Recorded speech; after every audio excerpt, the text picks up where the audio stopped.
제5회 우리 열린 신학 플러스 강좌를 시작하겠습니다. 벌써 5회가 됐군요. 오늘은 우리 김춘서 박사님 강해 주시고 또 우리 장식 박사님이 눈찬을 해주시겠습니다. 우리 김춘서 박사님은 우리 원래 대학은 연대에서 경영학을 공부하셨고, 그리고 이제 장신대 신대원 나오시고 THM도 하시고, 그리고 뉴욕 유니언에서 박사 학위를 받으시고, 우리 한국에 돌아와서 한일장신대학교 교수님 그리고 총장님을 역임하셨습니다. 오늘 이처럼 귀한 강의를 해주시게 돼서 매우 감사합니다. 그리고 논차는 우리 장원식 교수님 지난번 소개해드렸는데 감신대 명예교수로 지금 계십니다. 지금 우리 그러면 구춘서 박사님 나오셔서 강의해 주시겠습니다. 안녕하십니까, 구춘서입니다. 저는 오늘 우리 열린 신학 플러스가 나아가야 할 방향을 모색하는 가운데 한국 신학에 대한 아주 기본적인 그런 논의를 해봄으로써 우리 교수님들뿐만 아니라 이 강의를 유튜브로 감상하시는 그런 독자들에게 도움이 되었으면 합니다. 그럼 들어가는 말을 읽겠습니다. 그는 영어 외에도 독일어, 히라버, 불어, 라틴어, 히브리어를 배웠다. 이 이외에도 사기 취득을 위한 조직신학, 교회사, 설교학, 성경주의, 그리고 목회신학을 배워야 했다.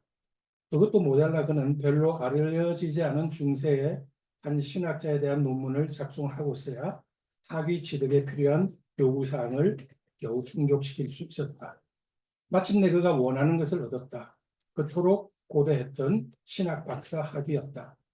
구술시험을 통과하고 집으로 돌아가려고 짐을 꾸리기까지는 고향집을 떠나온 지 꼬박 9년 반이 걸렸다. 기쁜 마음으로 한시라도 빨리 집으로 가기 시작했다. 미리 예약했던 비행기를 타면서 들뜬 마음으로 규정 이상으로 실은 짐에 대한 추가 운임도 기꺼이 지불했다. 짐이래야 자신이 배운 각종 언어로 된 성경책들과 불트만, 바르트, 본헤퍼, 브룬너, 부버, 제임스 콘, 한스 퀸, 몰트만, 니버, 틸리 등등 신학자들의 저서들과 크리스티애니티 투데이, 타임지 등등이었다. 그의 고향집에는 그의 친척들, 이웃들, 옛 친구들, 춤꾼들, 노래꾼들, 요란한 소리를 내는 북, 개, 고양이 등 그야말로 온 동네가 금의 환향을 축하하기 위해 모였다. 살찐 송아지를 잡아 지글지글 불 위에서 구웠다. 그의 불룩한 여행 가방을 여자아이들은 호기심 가득히 살펴보며 킥킥거렸고, 남자아이들은 자신들이 오랫동안 꿈꿔온 일이 이루어진 것을 알게 되었다. 오랫동안 그에 대해 귀에 못이 박히도록 들어왔는데 오늘 드디어 얼굴과 얼굴을 맞대며 볼 수 있게 된 것이다. 물론 그가 자신들의 이름을 알고 있는 것은 아니었다.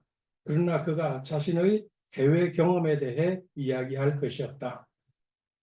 모두가 와서 먹고 즐기고 있었다. 그토록 많은 북반구의 언어를 배웠고 수많은 신학 저서를 읽었으며 작지만 빨리 성장하고 있는 자신들 교회의 신학적 교육을 담당하기 위해 성육신한 그에게 모두가 귀를 기울이는 것은 당연한 일이었다. 그의 말에 사람들은 참을성 있게 귀를 기울였다. 그는 자기 모국어를 더듬거리며 이야기했는데 가끔 옆에 있는 사람에게 영어 단어 뜻을 물어볼 정도로 자기 말을 잊어먹은 듯 했다. 그러나 사람들은 둘러앉아 한가하게 이야기를 듣는데 익숙해져 있었다. 어느 누구도 서두는 사람이 없었다. 연설이야 죽고 사는 문제가 아니지 않는가. 먹고 춤추고 기쁘 떠들고 축제를 벌이는 그런 모든 것이 아무 일도 없었던 것처럼 계속되고 있었다.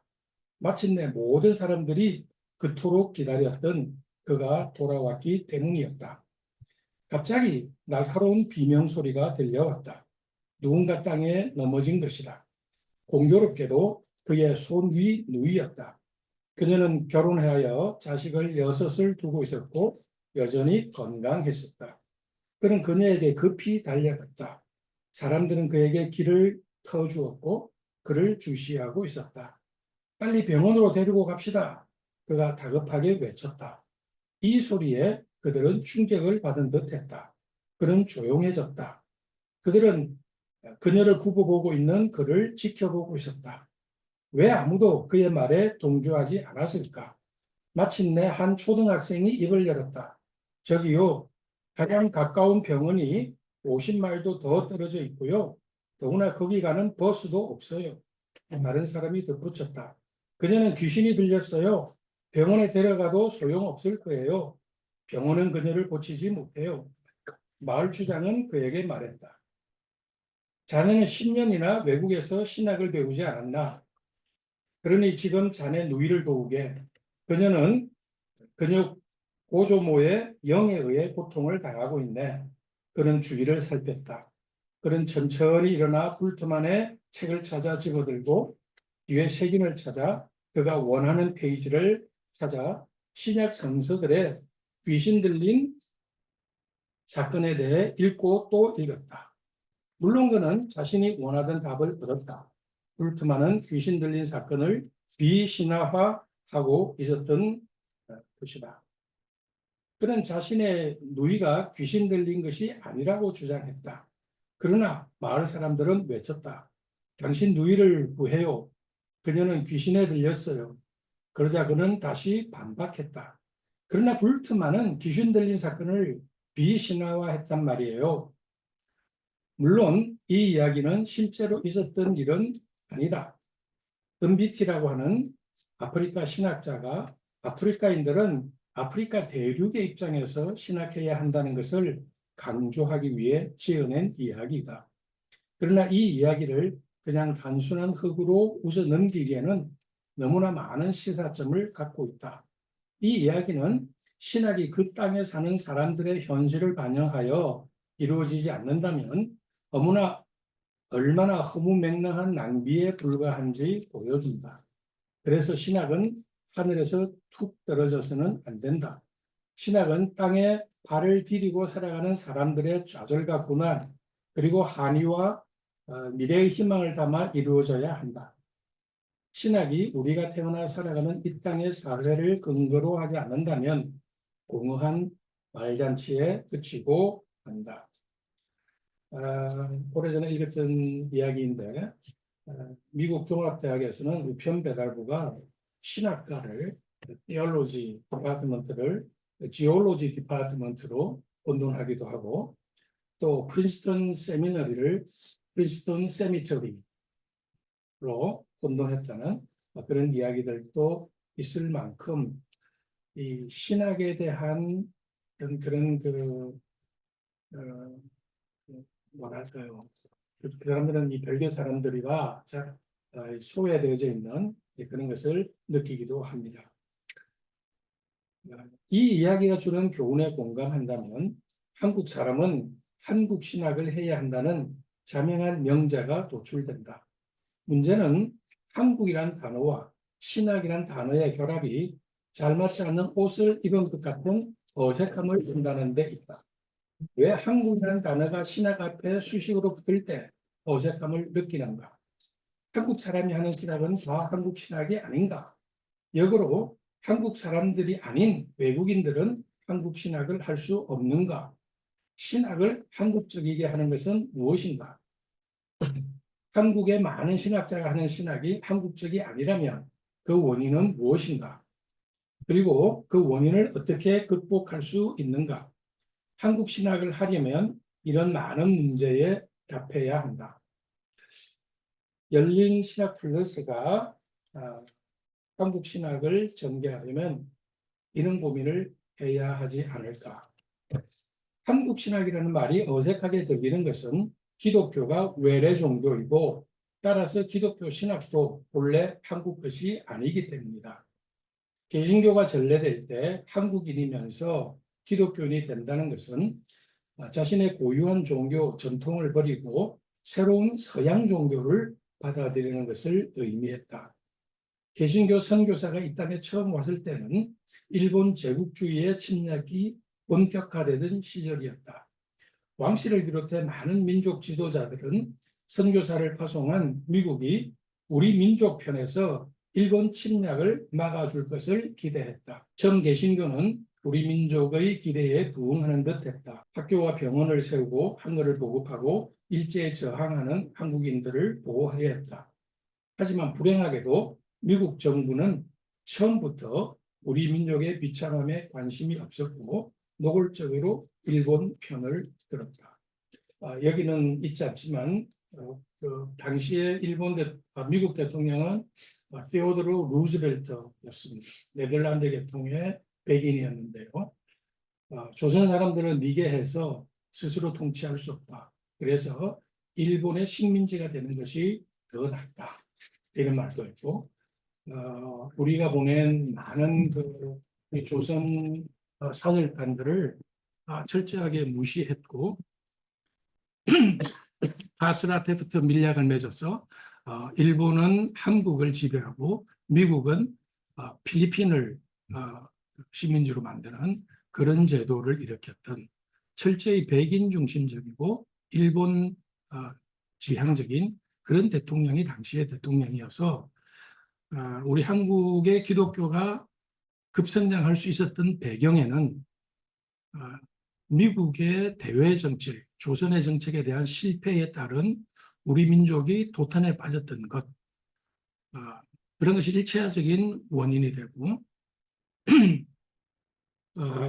그들의 그 네비우스 선교 전략이 일정 정도 통할 수 있었기 때문에 우리 기독교가 발전할 수 있었다, 이렇게 이야기할 수 있겠습니다. 오늘날까지도 미국은 우리 민족에게 앰비발란스, 한쪽에서는 미국이 우리의 우방이라고 그러고 한쪽에서는 미군이 철수해야 한다고 하는 이런 그 모습을 계속 지니고 있습니다. 따라서 초창기 우리 기독교인들은 우리 조상 대대로 물려온 우리의 잘못된 그 우상 숭배를 버리게 하시고, 제가 어렸을 때 귀에 못이 박이도록 들었던 기도 내용입니다. 그러니까 그리스도와 적대적인 문화를 우리 개신교인들은 갖고 있었고, 따라서 이 한국 신학이라는 말이 갖는 그런 그 어려움을 이 선교 초기 때부터 우리에게 제시해 주었다라고 생각합니다. 한국의 고유한 문화 전통이 곧바로 한국 신학의 내용으로 자리 잡을 수는 없습니다. 한국이라는 말은 다시 그 뒤의 신학이라는 말과 결합이 되어야 하기 때문입니다. 그 문단의 마지막에서 세 번째 줄, 그래서 규범적으로 예수 그리스도의 자유와 해방의 복음에 맞는 것이 우리 문화에서 받아들여야 되고, 그 내용이 한국적일 것뿐만 아니라 보편적이기까지 해야 합니다. 그래서 한국 신학하는 것, Doing a Korean Theology가 우리의 관심사가 됩니다. 이 글은 한국 신학의 내용을 밝히기보다는 한국 신학을 하는 방법론을 생각하려고 합니다. 그래서 우리 이 열린신학 플러스가 계속해서 이 커팅 엣지하는 신학적인 작업을 이끌어가는 그런 그 모임이 될 수 있기를 바라고, 이 모임이 한국의 지식인들과 한국 교회에 영향을 줄 수 있게 되기를 바랍니다. 자, 그러면 두 번째로 신학하는 것은 무엇인가 라고 하는 것인데, 이 부분은 그 4페이지를 일단 넘어가겠습니다. 이처럼 신학은 다른 학문과는 달리 하나님에 대한 신앙을 가져야 할 수 있는 학문이다. 물론 판넨베르그처럼 보편적인 이성의 신학을 정추하라는 신학자도 있지만 그의 신학도 하나님에 대한 신앙을 배제하지 않는다. 그러나 하나님에 대한 신앙만 갖고 있다고 신학을 할 수 있는 것도 아니다. 신학을 하기 위해서는 신앙과 더불어 비판적인 이성이 필요하다. 이 신앙과 이성은 신학을 하기 위한 두 개의 중요한 바퀴다.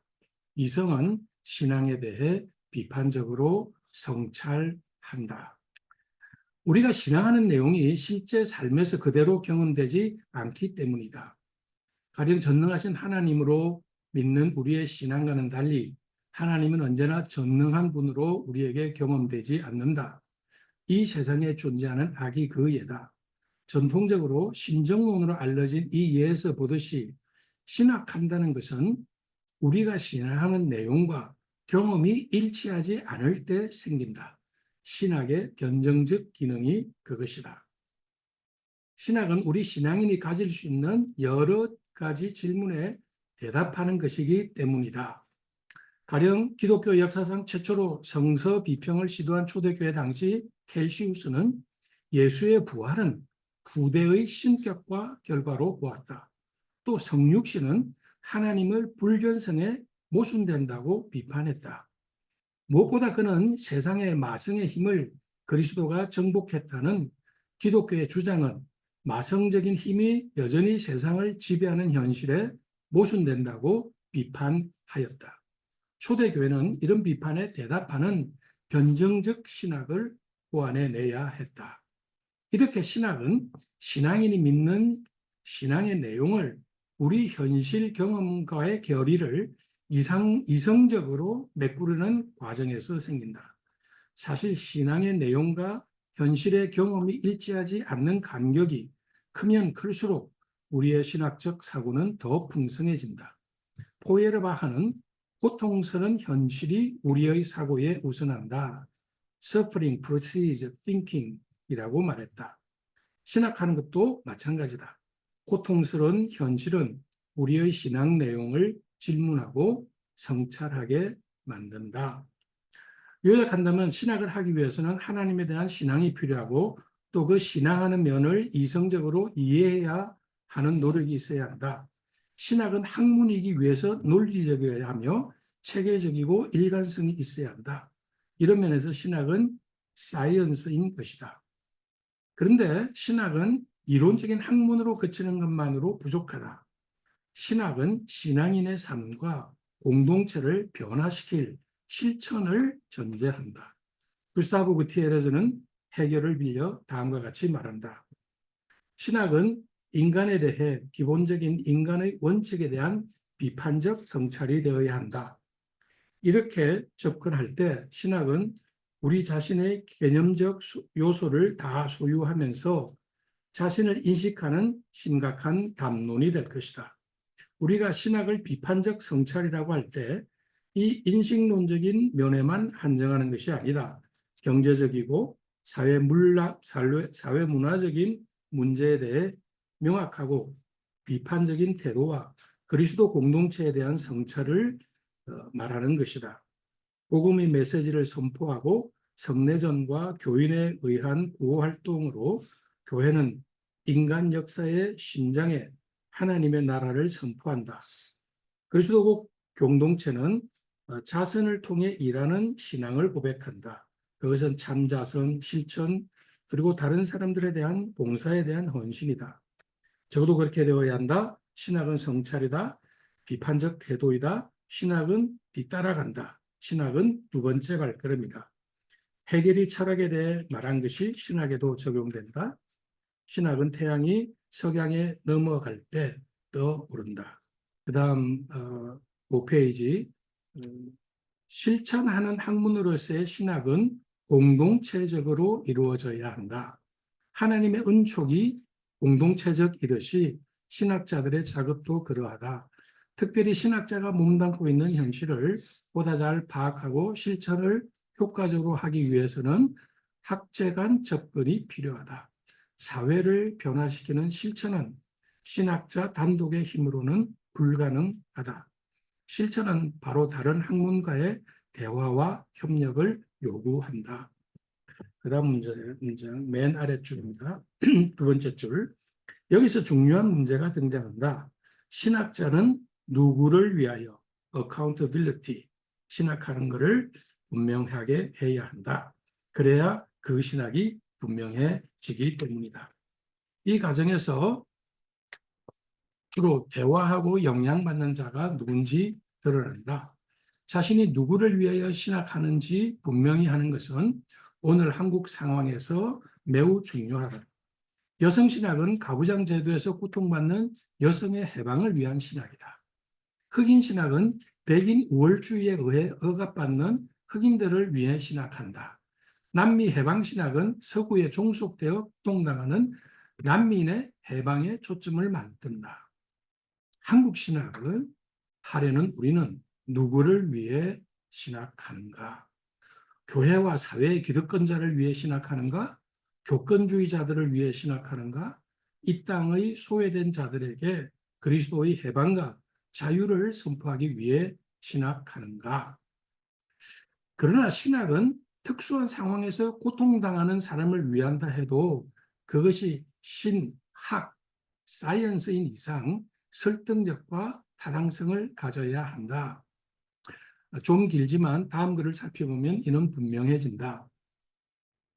익히 악혀져 있듯이 우리가 신학이 역사적이라고 할 때 우리는 그것이 다양한 역사적 시기를 따라 변했다는 사실을 의미한다. 어거스틴과 아퀴나스의 신학적 저작이 다른 것은 부분적으로 그들이 서로 다른 역사적 시기에 살았기 때문이다. 또한 이것은 그들이 다루어야 할 서로 다른 문화적 이슈들을 가졌고 서로 다른 철학적 체계를 가졌고 사용해야 할 다른 미적 이미지와 환상을 가졌다는 것을 의미한다. 슐라이르마흐가 주장했듯이 기독교 신학은 역사적 학문이다. 그러나 역사가 바뀌기 때문만이 아니라 기독교인들은 하나님이 계속해서 역동적으로 역사 안에서 역사하신다는 것을 안다는 의미에서 신학은 역사적이다. 그러므로 기독교는 성령론에 의해 상징된 하나님이 지금 우리와 함께 하시는 궁극적 계시를 확인한다. 우리가 신학은 상황적이라고 할 때 우리는 같은 역사적 시기에도 신학은 특별하고 다양한 지역적인 상황에 특수하다는 것을 의미한다. 다른 말로 하면 신학은 통시적이고 또한 공시적이다. 신학을 하는 데 있어 또 하나 고려해야 할 일이 있다. 그것은 신학이 인간의 언어를 매개로 이루어진다는 것입니다. 그런데 신학의 언어는 매우 불완전하다. 인간의 언어는 도저히 신적인 문제에 대해 우리의 경험을 다 담을 수 없다.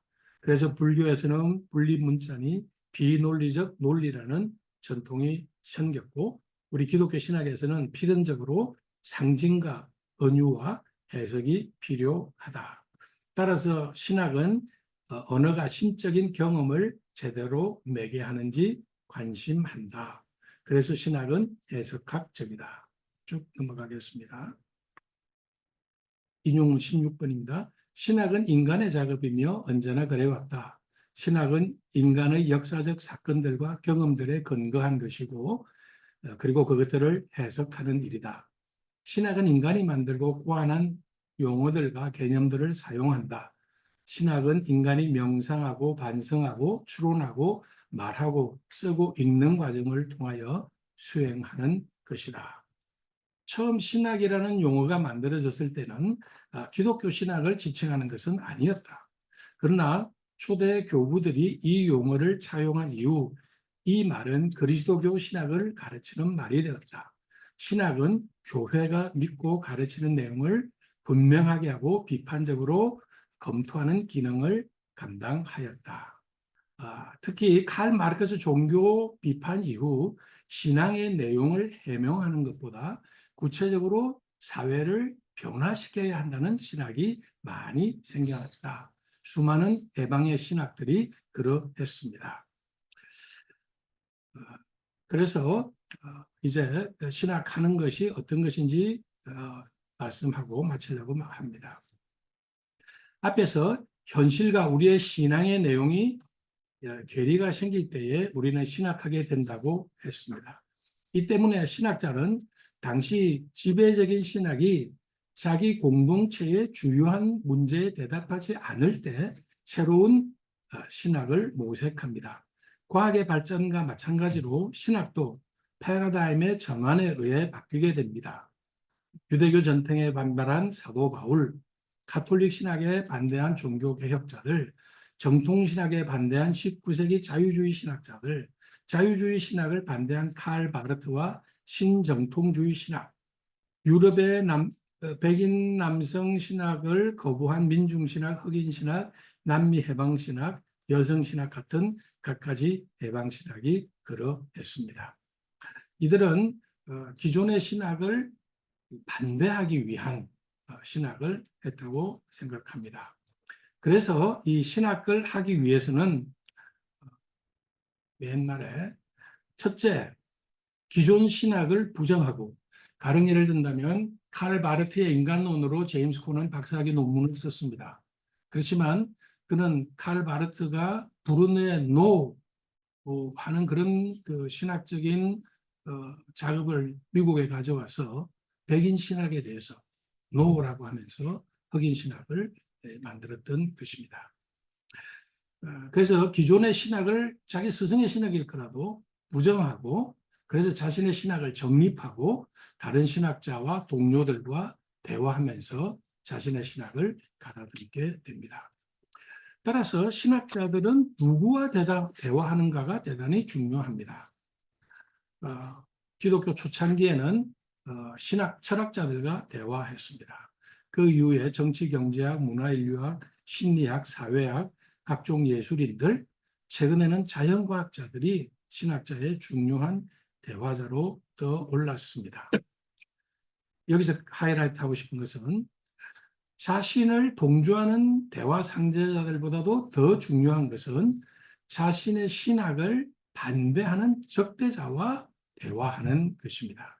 자신을 반대하고 다른 견해를 가진 자와 대화하는 것이 중요한데, 이것으로 자신의 신학이 보편성을 얻을 가능성이 높아지기 때문입니다. 또 한 가지 여기서 강조하고 싶은 것은 자기를 뒷받침해 주는 자들과 대화하고 또 자기와 반대하는 자들과도 대화를 하지만 나는 누구하고 대화하지 않는가라고 하는 것도 대단히 중요하다라고 하는 것입니다. 흑인 신학자들은 여성들과 대화하지 않았기 때문에 남성 우월주의라고 비판받았습니다. 북미 흑인 신학자들은 남미 해방 신학자들이 남미 대륙에 가장 수가 많은 흑인 인종에 대해 무관심했다고 비판했습니다. 이렇게 분노한 북미 신학자들은 남미 해방 신학자들과 엄청 논쟁을 벌이면서 마르크스 경제 정치 이론이 없더라도 우리는 훌륭한 해방 신학을 할 수 있다. 해방 신학을 당신네들이 독점했다고 하지 말아라. 이런 이투아트라고 하는 그런 대회에서 많이 논쟁을 벌였던 것을 알 수 있습니다.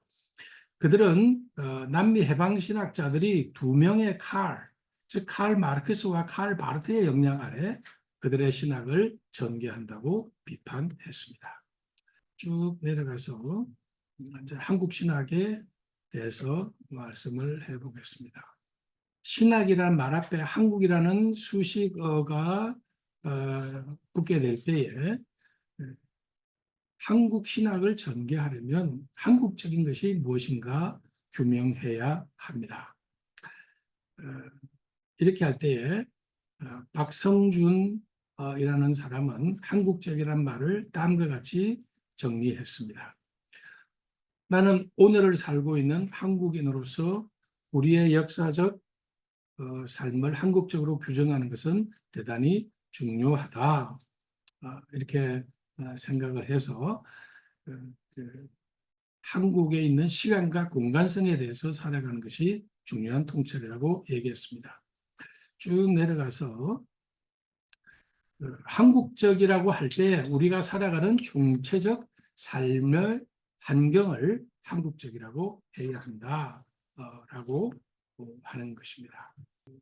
쭉 내려가서 한국적이라고 할 때 첫째로 한국 사회를 규정하는 첫째 개념은 신자유주의 시장경제의 산물인 세계화가 낳은 빈부격차가 극대화된 사회가 우리가 신학적으로 성찰해야 될 세대입니다. 전세자금 때문에 목숨을 잃고 많은 자영업자들이 문을 닫고 하는 이런 그 현실. 두 번째로 심각한 환경 문제, 후쿠시마 오염수 방류라든가 이런 것은 직접적으로 우리의 문제를 해결하고 있고, 이 환경 문제는 점점 더 발달된 기술 과학이 가져오기 때문에 더 심각한 문제로 다가옵니다. 미래의 과학 기술이 가져올 문제를 해결하기 위해서 지불해야 할 사회적 비용은 누가 감당할까? 생명공학, 과학기술 발전이 가져올 환경 문제는 세계적인 문제이기도 동시에 우리 문제이기도 합니다. 세 번째로 남북으로 갈라진 우리 한반도의 문제. 네 번째로 우리 한국의 고유한 문화, 종교 전통과 우리 그리스도교와의 만남. 우리 한국 사회는 대단히 종교 다원적인 사회가 되어가고 있습니다. 다섯 번째로 교권주의, 교회 안팎의 권위주의, 비지성주의, 천박한 물질주의가 난무하는 한국 교회의 주류 신학과도 우리는 비판적으로 대화해야 한다고 생각합니다. 마지막으로 이 이외에도 필자가 거론하지 못한 우리의 사회 문제가 많다. 메말라버린 영성의 문제, 여전한 가부장적인 문화와 전통, 수도권 집중화로 인한 출산율 저하, 이주 노동자들에 의한 탄압과 억압의 문제, 공정하지 못한 언론의 문제, 사회적 물의를 일으키는 이단 세력의 문제, 정치적 진보와 보수의 편향 문제, 태극기 부대와 친일 뉴라이트 문제, 지역과 세대의 갈등 문제, 여러 문제들이 있을 거라고 생각을 합니다. 한국 신학의 현 주소, 우리 한국적인 신학이 최초로 발달된 것은 1960년대가 되면서 외국에 나가 공부한 신학자들이 귀국해서 각 신학교에서 가르치기 시작하면서 한국 신학을 본격적으로 했다고 생각합니다. 제일 먼저는 토착화 신학이겠고, 70년대는 신학 사상지를 중심으로 한 민중신학 논쟁, 90년대는 종교다원주의 신학, 이러한 것들이 중심적인 신학이었고, 여성신학, 생태신학 이런 것들도 계속 나왔다고 생각합니다. 이런 거는 쭉 읽어보고요. 그 다음에 이제 한국 신학이 나아가야 할 방향에서 으로 넘어가겠습니다. 첫째로 한국 신학자들은 상호 간의 대화를 활발하게 하는 것이 좋겠습니다. 민중신학, 1세대 민중신학자들은 상호 비판을 자제하여 민중신학이 더 풍성하게 발전할 수 있도록 하는 토대를 만드는 데 실패하였습니다. 민중신학에 대한 보다 심각한 비판과 대화는 도리어 외국 신학자들과의 사이에서 더 많이 이루어진 그런 모습도 우리가 볼 수 있게 됩니다. 우리 학문 풍도에서 서로 이렇게 비판하고 논쟁하는 것을 꺼리는 그런 그 풍토가 있는 것은 사실입니다. 그래서 맥킨토시가 쓴 The Types of Modern Theology, 현대신학의 선구자들에 보면 슐라레마헤스부터 바르트까지의 모든 신학자들이 독일 사람들입니다. 그래서 이 19세기 신학, 이 현대신학을 한 사람들이 왜 다 독일 사람들이냐? 첫째로 그들은 교권에서 자유로웠다. 두 번째로 독일 사람들의 생각이 그 밑뿌리까지 파고드는 그런 그 심성이 있었기 때문에 그렇고, 세 번째는 스승이나 동료들이나 이걸 비판하는 자유가 많이 있어져서 이것들이 엄청난 학문적 결과를 낳았기 때문에 자유주의 신학자들은 주로 독일 사람들이었다. 그래서 하나님이 우리 인간에게 말씀하실 때 독일어로 말씀하신다. 이런 얘기도 있었고, 많은 학자들이 독일에 가서 신학 공부를 했던 그런 일들이 있었던 것. 이것을 서로 토론하고 비판하고 불투만 아니면 불투만의 제자들이 서로 비판하고 이런 식의 풍토가 있어야 했기 때문이다. 우리도 이런 것이 있어야 되지 않을까 그런 생각을 합니다. 두 번째로 한국 교회의 우리 신학이 신학적인 토의가 토착화 신학, 종교 다원주의 신학, 뭐 민중 신학, 뭐 여성 신학, 어떤 신학이든지 받아들여지고 도의되어져야 되는 그런 그 방식을 모색해야 된다. 이렇게 생각을 합니다. 세 번째는 그러기 위해서는 신학이 교회뿐만 아니라 이 지성사회 전체를 대상으로 하는 신학을 했으면 좋겠다. 네 번째로 신학의 대중성과 세계성을 확대시켜야 되겠다.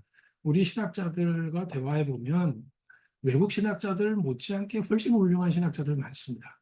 미국 신학교에서 가르치는 신학자들, 우리 신학자들보다 우수하다고 말하기 쉽지 않은 사람들도 많아요. 그러니까 우리는 이 세계적인 외국어로 신학하는 그런 작업도 많이 필요하겠다 이렇게 생각합니다. 47분간 보고를 했는데 이 정도 마치도록 하겠습니다. 들어주셔서 대단히 감사합니다. 그 교수님 발표 잘 들었습니다. 재미있게 저는 들었는데 그 교수님 하시는 그 학문적인 스타일답게 포괄적인 문제를 다루시고 또 여기 참신했던 것은 아무래도 굉장히 그 실천적이고 현장적이고 구체적인 그런 문제들을 다루려고 하는 점에서 저같이 좀 이론적이고 형이상학적인 그런 학문을 하는 사람에게는 참신하게 잘 들렸습니다. 읽도록 하겠습니다. 논자인 구춘소 교수의 글을 읽은 후 첫 느낌은 잘 요약된 한국 신학사 전체를 단숨에 훑어본 기분이라 상쾌하다. 물론 논자는 자신의 글이 원론적인 내용을 다루고 있다면서 겸손하게 시작하고 있으나 읽어내려갈수록 내용은 다양하고 심층화되면서 최후에 슬쩍 던지는 과제는 매우 육중하기조차 하다. 물론 어떤 이에게 현재 한국 신학계가 당면한 수많은 토픽을 다루고 있기에 이 논문이 일견 읽기에 버거워 보일 수 있다 하지만 논자가 대부분 주제를 다루면서 결코 추호의 망설임이나 주저함이 없이 자신의 주장을 직설적으로 펼치고 있기에 혼동할 것이 없다. 덧붙여 선명한 필체로 표현하고 있기에 누구든 내용 파악에 전혀 어려움이 없다. 따라서 평자인 나는 단지 이하에서 논자의 글을 놓고 내용 요약 같은 것을 시도하지 않겠다. 평자는 주로 논자의 글에서 평자 스스로가 인상적으로 느낀 몇 가지 주제를 선별한 후 후속으로 이어질 심화 토론을 위해서 논제를 제시하는 것으로 갈무리하겠다. 이것이 글을 쓴 이의 진짜 의도, 즉 이 글은 본격적인 연구소라기보다 원론적인 논의를 제기하여 더 깊은 토론거리를 제시하는 데 목적을 둔다에 더욱 어울린다고 생각하기 때문이다. 첫째, 프락시스로서의 신학의 문제를 논해보자. 논자는 레베카 차비 편집한 책에서 다음을 인용한다.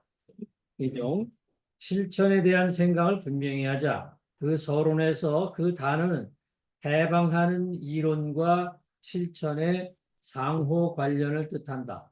그래서 실천은 실천들, 첫 번째 실천은 praxis, 두 번째 실천들은 practices 보다 더 복잡하다.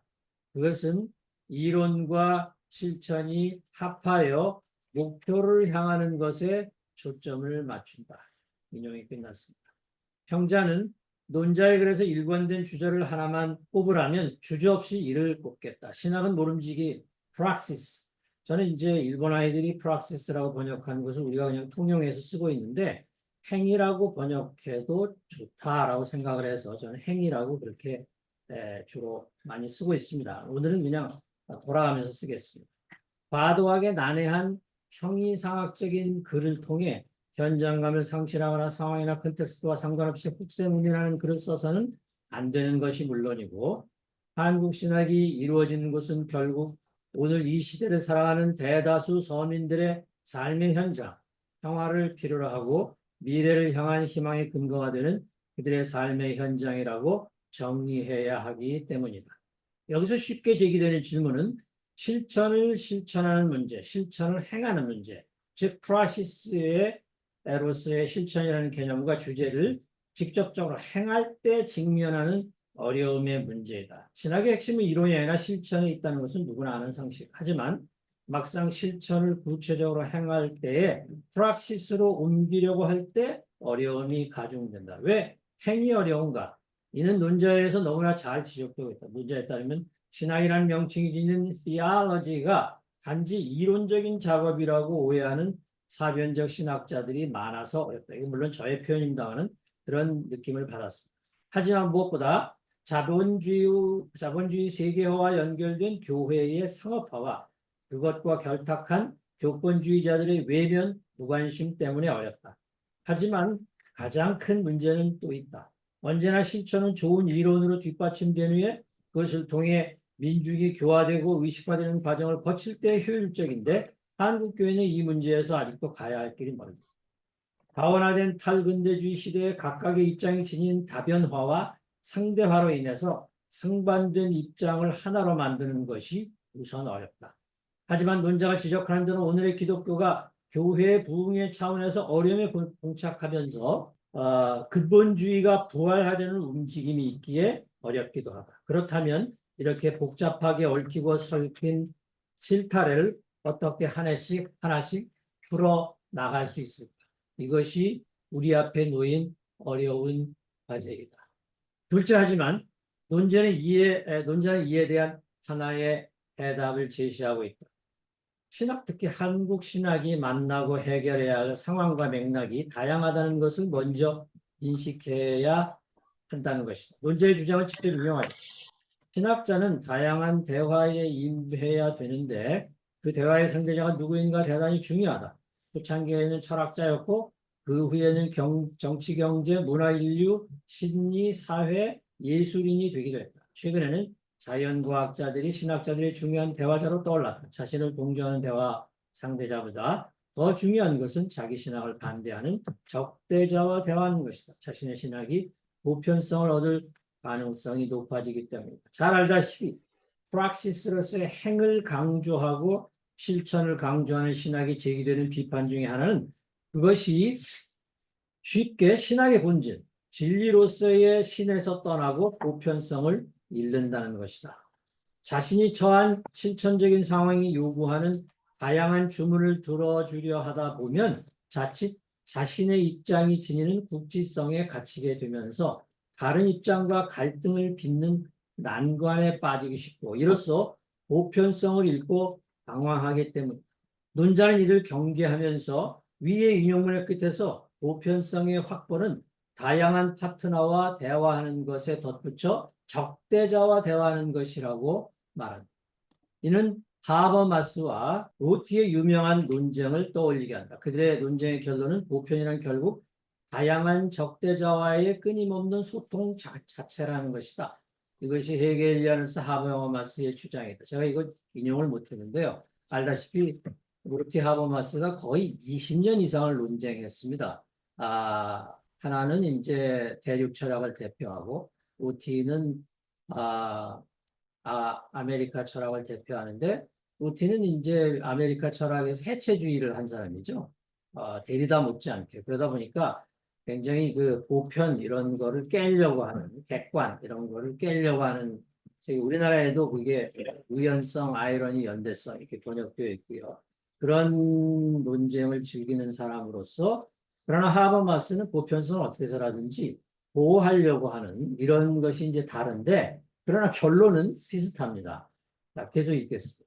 그러므로 논자에 의해서 프락시스 신학이 직면하는 난제로서의 실천과 행함의 어려움은 오히려 적대자를 포함한 다양한 그룹과 얼마나 폭넓게 대화하느냐의 문제이다. 구체적으로는 비그리스도인들에게도 널리 통용될 수 있도록 문예비평, 인문학, 물리학, 자연과학, 사회학, 인류학 등과의 대화를 통한 학자 간의 접근이 바람직하다고 지적한 것과 관련된 문제이기도 하다. 답은 이미 제시되었다. 문제는 이를 구체적으로 행하기 위한 전략만이 남은 셈이다. 그러니까 다시 한번 요약하면 보편성이 결여될 수 있고 하나님이라고 하는 보편성도 결여되고 그러다 보니까 신학의 본질이 사라질 수 있다라고 비판받는 것이 실천이나 프락시스를 강조하는 신학에 대한 비판이었죠. 약점이라고. 근데 지금 그 교수님 글에서 이렇게 보면 그거를 암시하는 게 있는데 그 해결책이 바로 뭐냐? 많은 사람하고 대화하고 많은 학제적인 대화를 하고 하는 요거 자체가 보편성을 만들어가는 거다라고 하는 것이라는 거죠. 마지막 부분을 읽도록 하겠습니다. 평범한 몇 가지 제안을 하면서 마무리하자. 실천적인 변화를 끌어내고 변혁을 꾀하기 위해서 다음을 모색해 볼 만하다고 생각합니다. 논제가 제기한 바 거대한 공룡으로서의 자본주의는 사실상 적이 아니라 동지다. 근본주의입니다. 근본주의는 자본주의도 마찬가지죠. 사실상 적이 아니라 동지이다. 그러나 그 동지는 때로 권력과 더불어 상대방을 위협하는 괴수로 바뀐다. 자본주의도 마찬가지다. 교회는 이미 자본주의화의 정도가 심화되어서 이제는 그것이 그 자본주의가 자신의 정체성의 일부분으로 교회의 정체성의 일부분으로 자리 잡은 상태다. 따라서 이미 자본주의는 싸움이 불가능한 괴수인 동시에 떼어내기도 불가능한 우리 몸의 일부분이다. 따라서 다른 전략이 필요하다. 이를 위해 논자가 제시한 내용을 평자의 방식으로 조금 더 적극적으로 표현해 보면 다음과 같다. 무엇보다 신학자들 사이에 다양한 형식의 대화가 더욱 필요하다. 나아가 신학자들을 넘어선 연대성의 확대를 위해 진보적인 목회자들과의 만남과 전략적 강화 프로그램이 필요할 것이다. 개별적인 각계 전투로는 구조 변혁이 어렵기 때문이다. 따라서 다양한 신학자들 간의 대화는 물론 교회 현장과의 공동 연구와 발표 모임 등을 통한 네트워크의 강화와 집단적인 목소리 만들기가 중요하다. 나아가 역시 논자가 제시한 대로 대중과의 소통이 중요합니다. 예를 들어 자본주의와 결탁한 교회의 구조적인 문제를 지적하는, 아무리 이게 우리 일부분이지만 그 일부분인 자본주의에 대해서 지속적으로 비판하면서 자본주의가 자기를 탈바꿈해 가도록 그거를 포기하는 것은 힘들지만 그러나 탈바꿈해 자본주의 사실 그래 왔죠. 근데 그래 온 것에 커다란 공헌을 한 것 중에 하나가 교회였습니다. 그 역할을 계속해야죠. 자연과학의 주장에 무조건적인 알레르기 반응을 보이는 순진하고 선한 창조론자들의 제가 이렇게 얘기하는 게 이분들을 도발하지 않기를 바라는데 저는 선한이라는 말 붙였습니다. 그러니까 도발은 아니라고 생각하고요. 선한 창조론자들의 타성을 깨우기 위해서 교육이 필요하다.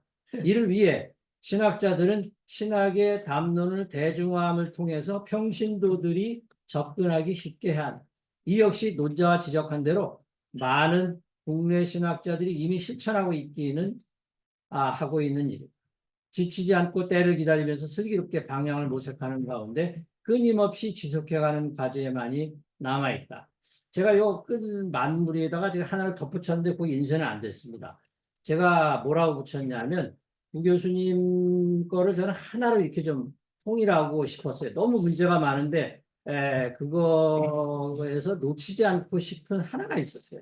그거를 결국은 은연중에 강조하고 싶은 그런 구 교수님의 전략인데 그게 바로 뭐냐면 정의 문제. 그래서 definition 정의에서 justice 정의에서 정의로 justice. 그러니까 앞에 definition 정의는 너무 definition 하다 보면 이론 논쟁하다 끝나니까 그거가 중요한 게 아니라 justice로 가야 돼요. 실천에서 실천으로 practices로서의 학문으로서의 science로서의 실천이 아니라 praxis로서의 실천, 직접 행하는 것. 그래서 정의에서 정의로 실천에서 실천으로 라고 하는 그런 논제가 제가 뽑아낸 이 논문 전체의 화두였다고 저는 생각하면서 인상적으로 읽었습니다. 감사합니다. 박준서 교수님, 열린신학플러스의 한국신학 강의 101 귀한 강의해 주셔서 감사드리고요. 또 우리 좌영식 교수님 귀한 논평 감사합니다. 이제 이 두 분 발표하시고 논평하신 이 내용들을 중심으로 우리가 함께 토론하고 이야기를 나누는 시간 갖겠습니다. 자유롭게 얘기해서 제가 먼저 그냥 저는 질문은 아니고요. 처음에 구 교수님이 한국 이니 기독교를 받아들인다는 것, 이거 말씀하실 때, 그게 얼마나 복잡한 현실 가운데서 기독교를 받아들이는 거, 그리고 나서 그 기독교를 저희가 배우는 거잖아요. 제가, 제 경험 중에 어떤 게 있었냐면, 제가 교육전도사 이제 면접 보러 갔는데, 그 면접을 보통 보러 가면은 그 교회에서 이제 일을 하라고 부르는 건데, 면접 때 어떤 질문을 받았냐면, 저한테 미국을 어떻게 생각하냐라는 질문을 하신 거예요. 담임 목사님이. 근데 제가 이제, 어, 저도 계산을 했죠. 저도 그래서, 어떤 대답을 원하실 것이라는 생각이 들어서, 저도 그래서, 신앙을 저희들한테 전해준 나라라고 생각한다고. 저는 이제 그 대답이, 어, 그, 그, 그, 원하시는 대답일 거라고 생각했던 거예요. 근데 그래서 오라고 하셨던 것 같은데, 제가 그러고 나서 제가 못 가겠다고 말씀을 드렸거든요. 근데 참, 이 얘기는, 참, 우리가 그런 가운데서 받아들였다는 를, 어, 아주 신학적으로 들어가기 전에 이 역사적인 상황을 보는 거, 굉장히 동감을 하겠고요. 그리고 또 이제 마지막에서 생각해 볼 거리가 사실은 많은 얘기인 것 같아서 저도 약간 말을 얼버무렸습니다. 근데 마지막에서 저희 교회 이제 작은 숫자가 모이는데 창조 신학을 계속 얘기하시는 분이 계세요. 그래서 저희한테 전도를 하시는 걸 자꾸 들어보라고. 그래서 저도 장신대를 다닐 때 서울대 교수님들 모셔오고 여러 교수님들이 그런 이렇게 창조 신학에 대해서 우리가 어떤 식으로 생각해야 될지 진화에 대해서 이런 얘기들을 많이 해서 저희도 어렵고 잘 소화되지 않지만 많이 들었었는데 나갔을 때 상대에서 말씀드리기가 되게 어려운 거예요. 그래서 저희도 다들 그분을 존중해서 이제 듣고만 있는 거죠, 지금. 근데 어떻게 저분하고 대화할 수 있을 것인가 굉장히 고민하게 되는 순간들이 많았고요. 오늘 얘기들은 항상 고민하고 있는 것들을 너무 잘 정리해서 얘기해 주셔서 너무 감사했습니다.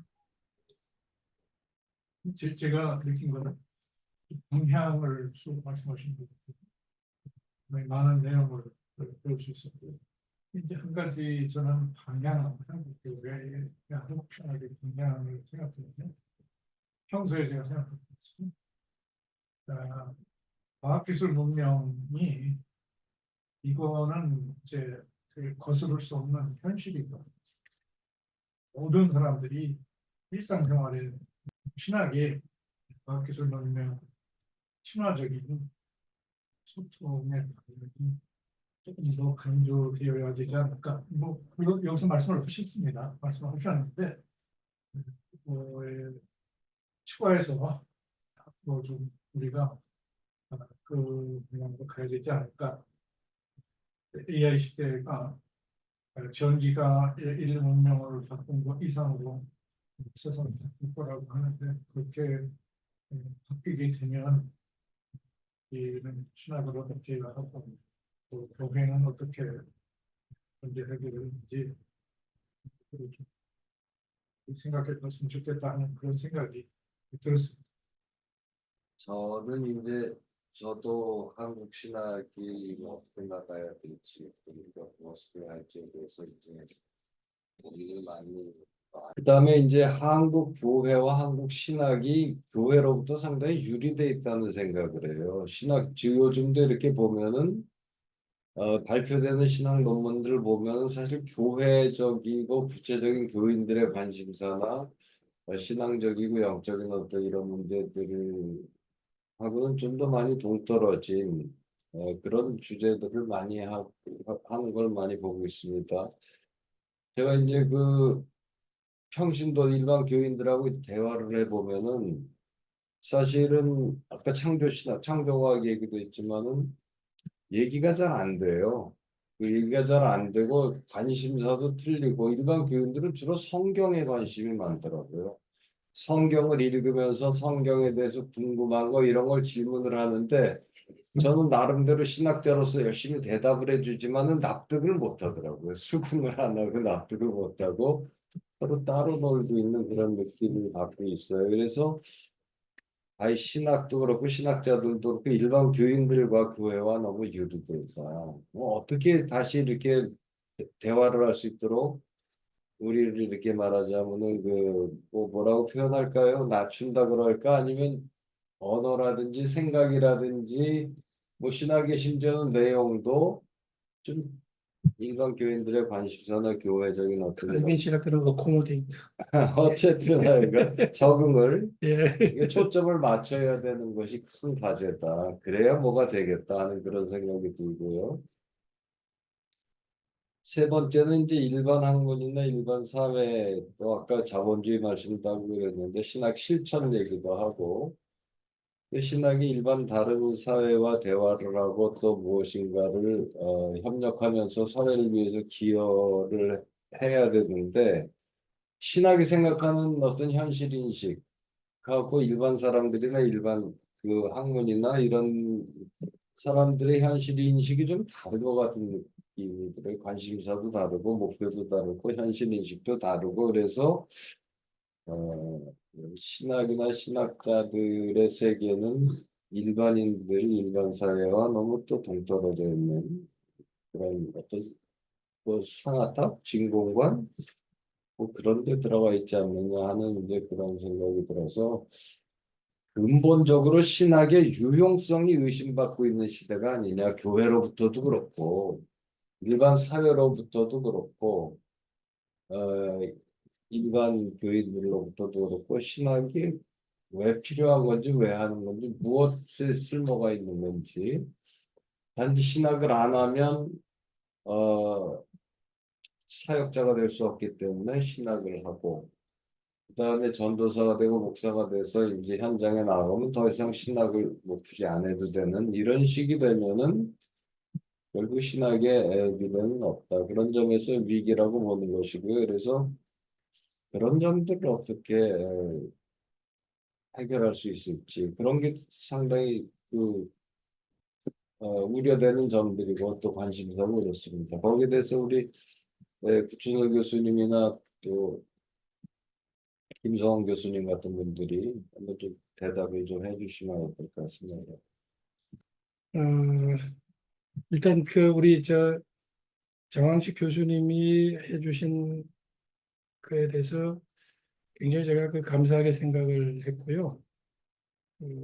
상당히 실천적인 제안, 저는 굉장히 동의합니다. 실천이 중요한데 이 실천을 하기 위한 바른 이론.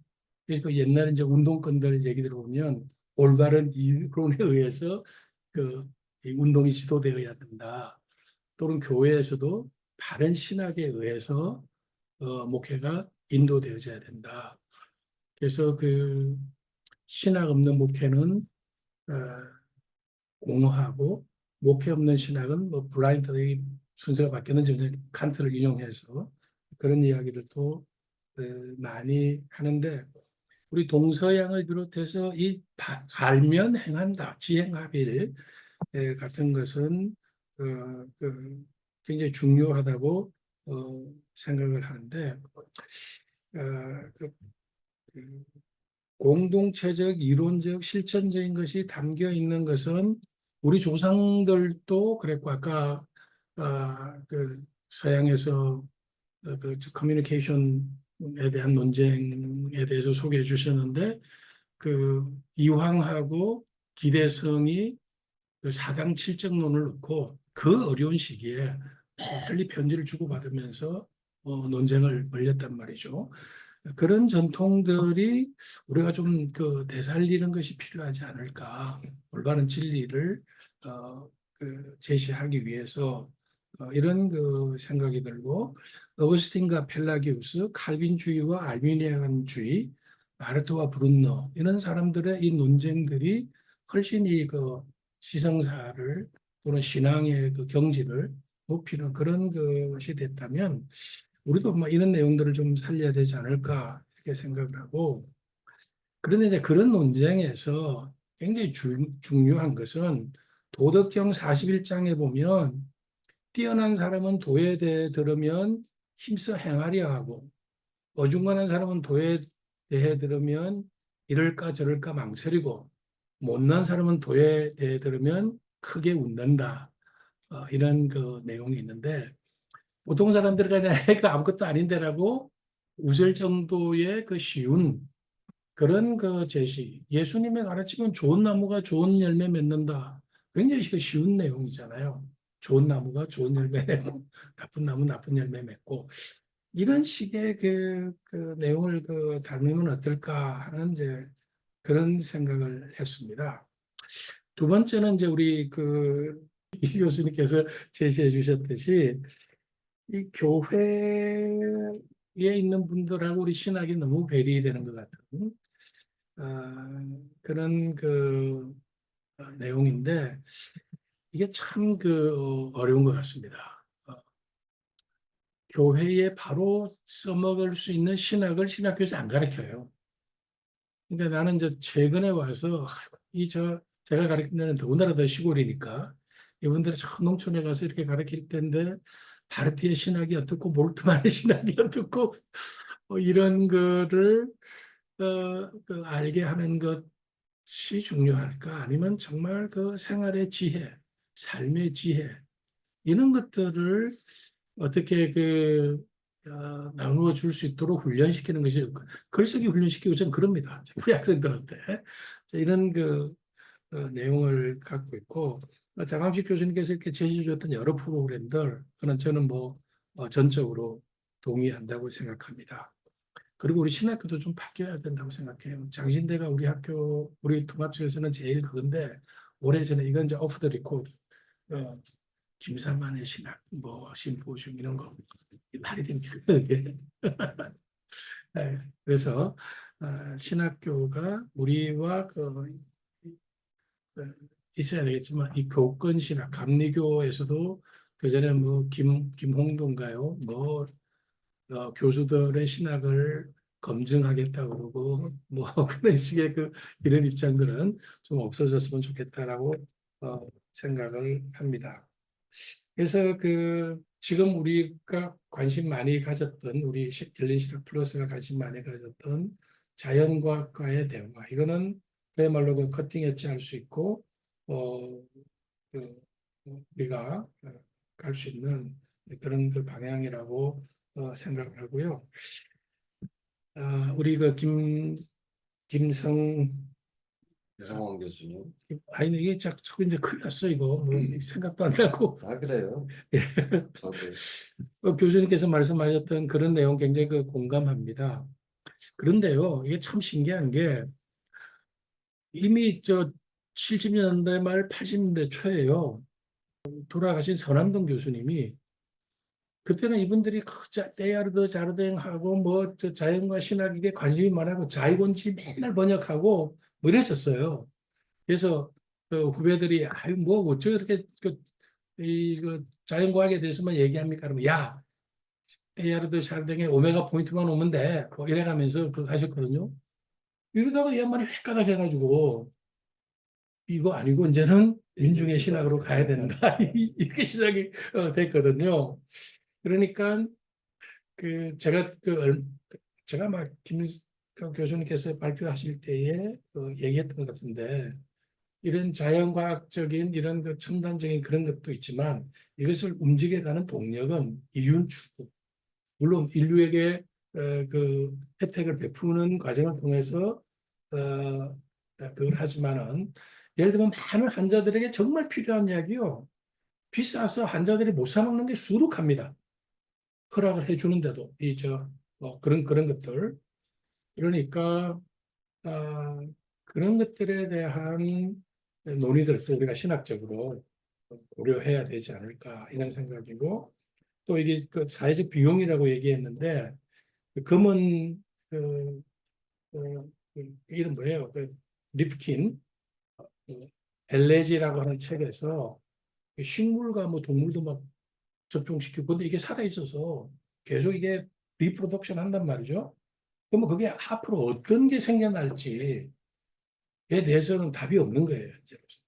그래서 자연과학이 현재까지는 가장 타당한 설득 가능한 이론이지만 패러다임 시프트가 언제든지 일어나면 어떻게 될지 모르는데 확정되지 않았는데 어떤 프로덕트를 만들어낼 때의 문제, 이런 것들에 대해서도 고민해야 되지 않을까 저는 생각을 하고요.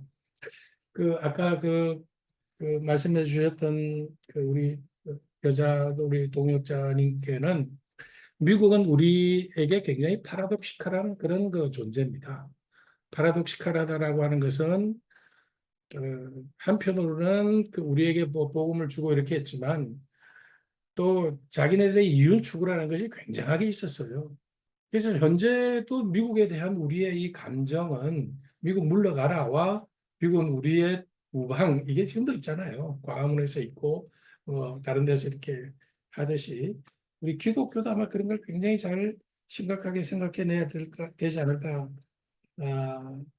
생각을 하고요. 신학자들이 너무 어렵게, 나는 우리 신학자들 중에 유시민 같은 사람이 문과 뭐 학생이 쓴 자연과학인가 그런 것처럼 신학자가 쓴 자연과학 이런 거 아주 쉽게 해가지고 여기서 창조론 문제도 다루고 또 이런 이슈들을 아주 쉽고 설득력 있게 좀 내주는 것도 좋겠고, 법정 스님처럼 아주 뭐 무소유라든가 뭐 삼방한담이라는 이런 책을 쓰면 길쌈사 같이 막 1,000억이 넘는 것도 기증하고 막 이런 일도 생기잖아요. 그러니까 그런 활동들도 우리가 좀 해야 되지 않을까 그런 생각을 좀 하면서, 이게 101입니다. 이거 강의에서 제일 기본되는 건 101이고 이 전문 높이 올라가면 뭐 501, 우리 프린스톤에서 그랬잖아요. 신대원 1학년들 듣는 거는 101이고 전공 필수로 높이 올라가면 뭐 300번, 400번 단계. 커리큘럼 유닛 커리큘럼 유닛입니다. 네네. 저도 생각을 했어요. 예. 그래서 아주 초보적인 내용을 하는데, 우리가 좀 여기서 열린 플러스가 우리가 가야 된다면은 그런 것들을 받아들여서 여기서 나오는 내용들이 굉장히 일반인들이 쉽고 우리나라 현실에 바로 적용되고 침팬지 얘기하고 이래가면서 바로 나오잖아요. 그러니까 그런 것들이 좀 우리가 좀 했으면 좋겠다 그런 생각이 듭니다. 예, 우리가 공적 신학을 얘기하지 않습니까?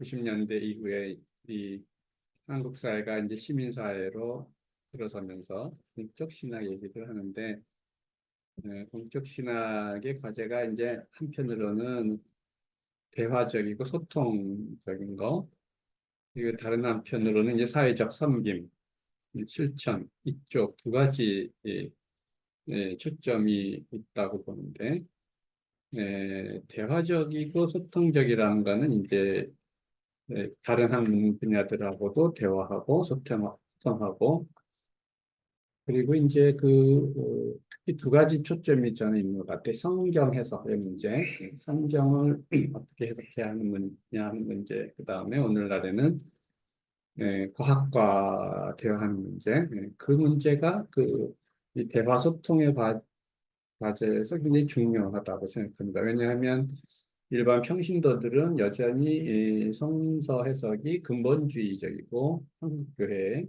문자주의적이기 때문에 어떻게 성경을 읽어야 하고 해석해야 하는가 하는 것을 신학하는 사람들이 올바로 가르쳐주고 그러면서 이렇게 이끌고 나가야 될 책임이 있다. 그게 나는 굉장히 어렵고도 중요하다는 생각을 하는 게, 실제로 제가 이렇게 같이 성경 공부하는 그룹들이 몇 있는데 다 뭐 교회 권사님, 장로님 뭐 다 이런데 이분들하고 성경 공부하는 게 상당히 어렵습니다. 나로서는 말을 굉장히 조심해야 되고 그러니까 이제 신학적인 얘기를 하면 못 알아듣거나 시험에 들기 쉽고, 그래서 이분들은 신학적인 사고를 하는 훈련을 평생 안 받았기 때문에 문자적인 성경 해석밖에는 모르는 거예요. 그러니까 성서 안에 뭔가 조금 다른 비평적인 접근을 하게 되면 그거를 감당을 못하는 거예요. 그래서 이 문제는 너무 큰 문제고, 그래서 사실은 성서 문자주의, 근본적인 문자주의 때문에 한국 교회의 창조과학이라는 것도 생겨나는 거잖아요. 그러니까 이단도 생겨납니다. 온갖 이단이 다 거기서 생겨나는 건데, 저는 뭐 신천지나 한국교회나 나는 성서 해석에 있어서는 50보 100보라고 생각하는 거예요. 왜냐하면 신천지에서 해석하는 게 성경 해석이 잘못됐다. 그리고 거기에 대한 대안으로 교회에서 내놓는 거 보면 그것도 거기서 거긴 거예요.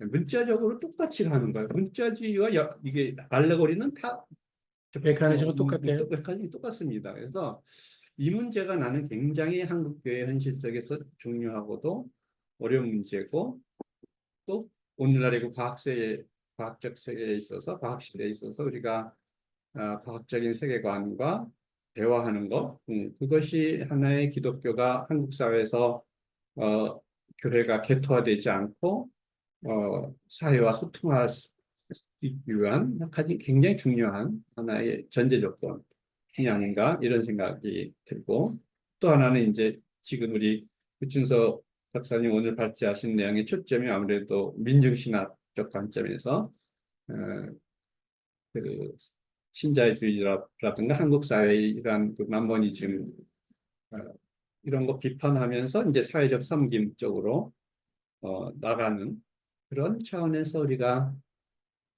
예수님의 하나님 나라 복음을 우리가 좀 더 새롭게 실천지향적으로 발전시켜야 되지 않나 그런 생각이 저는 듭니다. 그 미국에서 저 미국 교회도 좀 목회를 해봤거든요. 걔네들이 이제 그 나이가 많아서 컨퍼메이션을 하는데 그 교재 우리 PC USA 같은 경우는 신학교 이상 내용이에요. 성서 비평학 나오고요, 편집설 나오고요. 그래서 그 사춘기의 애들이 그 만한 그런 그 내용들을 가르치는 걸 봤는데 신학교가 아닌 일반 애들이에요. 그런데 이제 물론 미국에도 지금 그 대선이 오는데 이 트럼프를 미국 기독교인이 80% 이상이 지지를 하거든요. 그러니까 이게 굉장히 이렇게 그거 되어져 있어서 이게 여전한 과제인데 그 성경 해석을 시도하면서도 목회를 잘하는 몇몇 목사들이 있어요. 그리고 이제 그런 사람들은 이제 개혁적인데 그게 목회가 잘 되도록 하는 그런 근데 이 사람은 미국에서 잠깐 있었기 때문에 뭐 7년 만에 재신임을 계속 묻고 뭐 장로들도 10년 만하게 하고 이런 식으로 하면서 성경에 대한 대단히 그런 내용들을 목회를 해도 오랫동안 그게 되니까 그게 되는 거예요. 근데 문제는 그렇게 하는 목사님들이 너무 많지 않은 거예요. 그래서 교회에서 성서 문자주의 성경대로 합시다 라고 해가지고 이단들이 끌어가는 속수무책이에요. 지금까지 교회 신앙 잘하던 사람이 안 나와. 왜 그러냐니까 왜 우리 교회는 성경이 없는 크리스마스를 지키냐 이게야. 6월절을 안 지키고 6월절을 지켜야 되는데 6월절을 지킨다는 데를 간다는 거예요.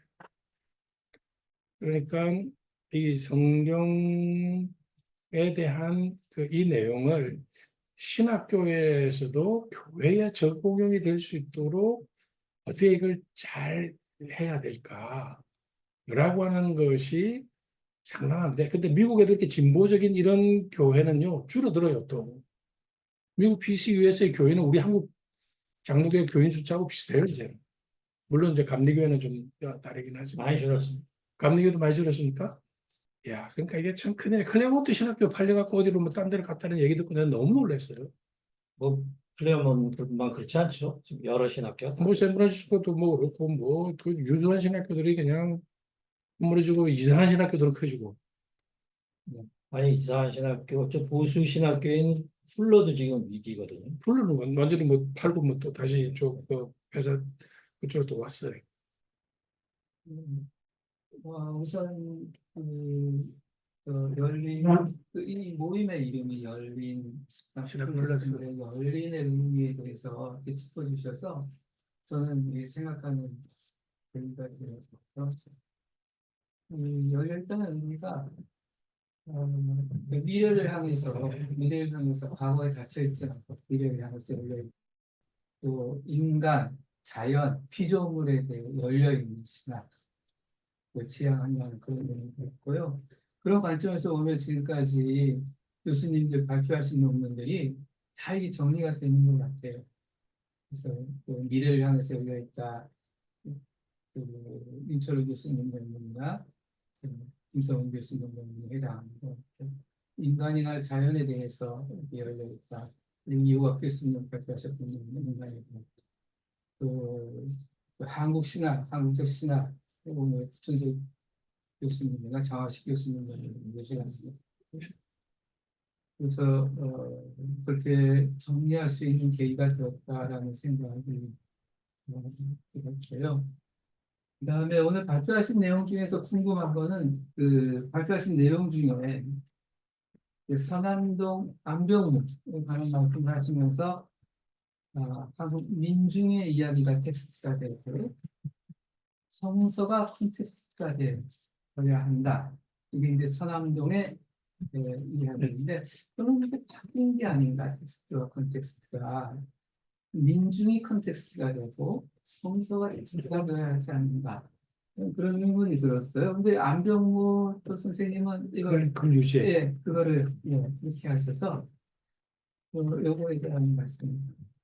제 생각에는 그게 성서학자와 조직신학자와의 차이라고 생각합니다.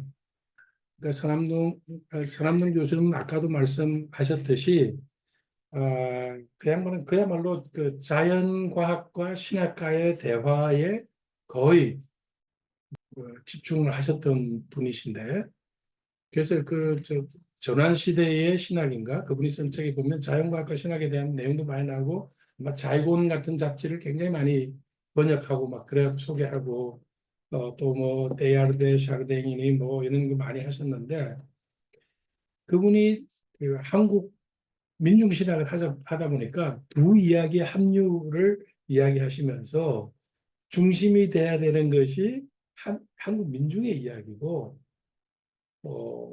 그래서 자기 신학을 카운터 반신학이라고 했어요. 네, 그런 식으로 얘기를 했는데 안병문 박사님은 거기에 대해서 동의를 안 했습니다.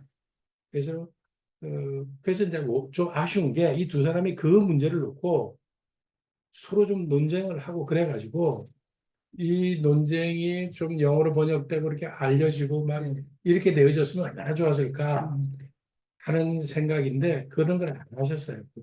그러니까 그런 것들이 좀 필요하지 않나. 예를 들면은 뭐 저는 잘은 모르지만 불투만이면은 뭐 케세만이라든가 훅스라든가 에베닝이라든가 자기 스승을 넘어서서 계속 이렇게 불투만 슐레가 계속 이렇게 더 커지잖아요. 민중신학의 그것도 좀 커져 나갔으면은 훨씬 더 좋았을 거고 그런 것들이 자연신학, 자연과학과의 대화에서도 그걸 그냥 완전 히 팽개치지는 말고 물론 영양이고 뭐 할 수 있는 그런 건 있겠지만 그걸 좀 계속하고 그랬으면 어땠을까 하는 그런 이제 생각을 하는 거죠.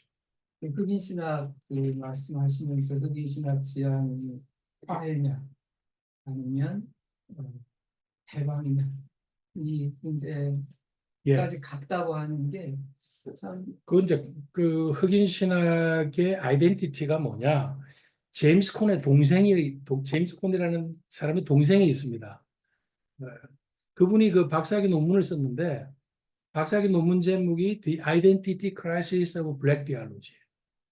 그래가지고 제임스 콘 자기 형님의 신학은 뭐 저기 누구야 본 해퍼 뭐 틸히 뭐 이런 거 얘기하니까 이거 백인 신학 같다. 그리고 이것은 흑인들에게 안 받아들여진다. 흑인들은 아멘하고 이 뜨거운 영성을 하고 막 이런다. 그래갖고 그걸 자기 형님의 신학을 비판하는 책을 썼어요.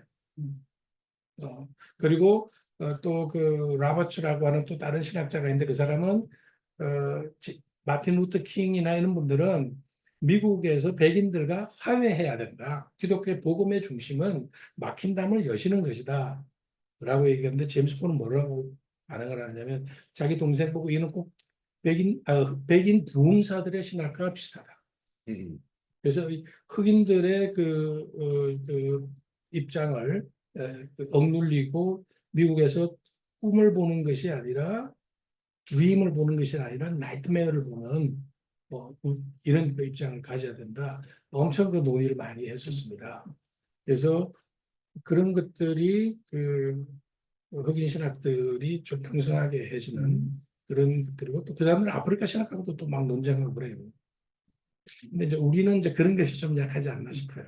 지금 나온 이야기와 이제 연결을 시켜서 조금 더 이렇게 밀고 나가고 싶은 생각이 들어서 그 그러니까 구 교수님 발제하신 것 중에서 이제 민중신학에 대한 얘기를 하는 것 가운데 민중신학이 발전하지 못한 이유 가운데 하나가 서로 이렇게 논쟁하다가 그냥 그거를 더 발전시키지 못하고 이게 뭐 왜냐하면 이제 민중신학자들끼리 똘똘 뭉쳐서 뭘 해도 될까 말까 하는데 거기서 균열이 있으면 안 되잖아요. 그래서 서로는 논쟁을 했더라도 그 논쟁이 이렇게 더 발전되지 않는 분위기가 있었고 또 한국적인 신학 풍토가 그렇고 한국 사회가 그렇고 위계 질서가 강한 그런 한국 사회에서는 장유 유서를 따라서 어떤 높은 분이나 나이 있는 분이나 권력자나 박사님이나 교수님이나 목회자가 하는 이야기에 대해서 학생이나 평신도나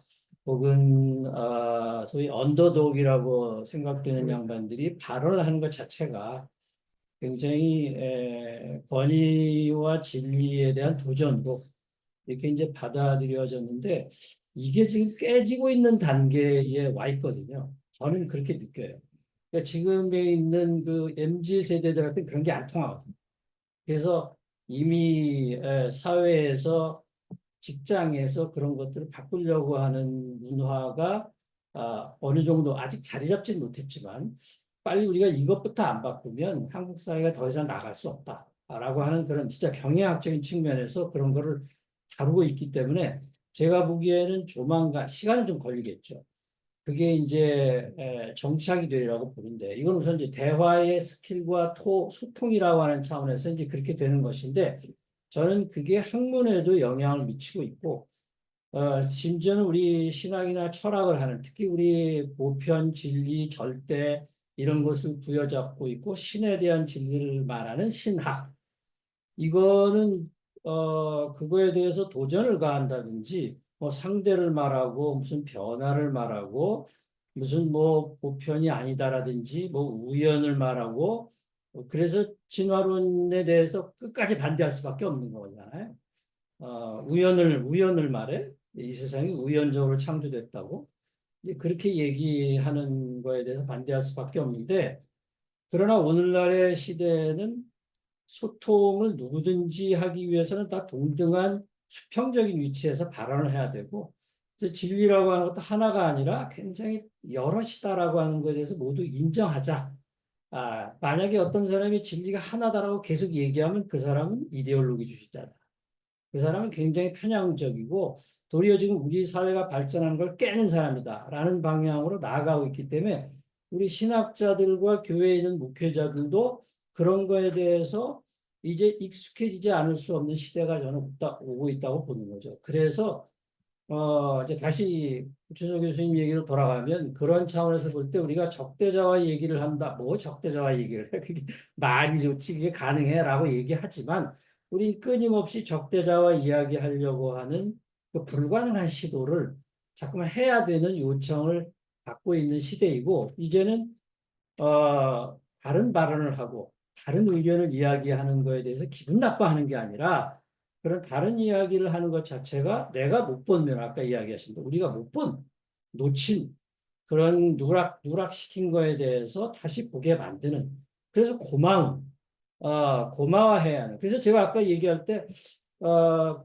자연과학에 대해서 심하게 알레르기 반응을 보이는 그런 순진하고 선한 창조론자라고 할 때 저는 창조과학이라는 얘기를 결코 하지 않았어요. 왜냐하면 그분들이 굉장히 아파할까 봐. 그러니까 순진하다고 얘기하면 기분 나빠할까 봐. 그래서 제가 도발이라는 말을 썼는데 저는 그들을 선하다고 생각합니다. 저부터 그들을 선하다고 보는 거죠. 문자 근본주의자, 저부터 그분들을 선하다고 보는 거예요. 근데 그분이 저에 대해서 선하게 보진 않겠죠. 그게 이제 문제예요. 같이 선하게 보자. 나는 당신을 순진하게 본다. 나는 당신이 아직도 굉장히 순진하다고 봐. 과학시대인데 아직도 이렇게 창조과학적인 얘기를 해? 너무 순진한데? 라는 얘기는 나도 할 수 있는 거죠.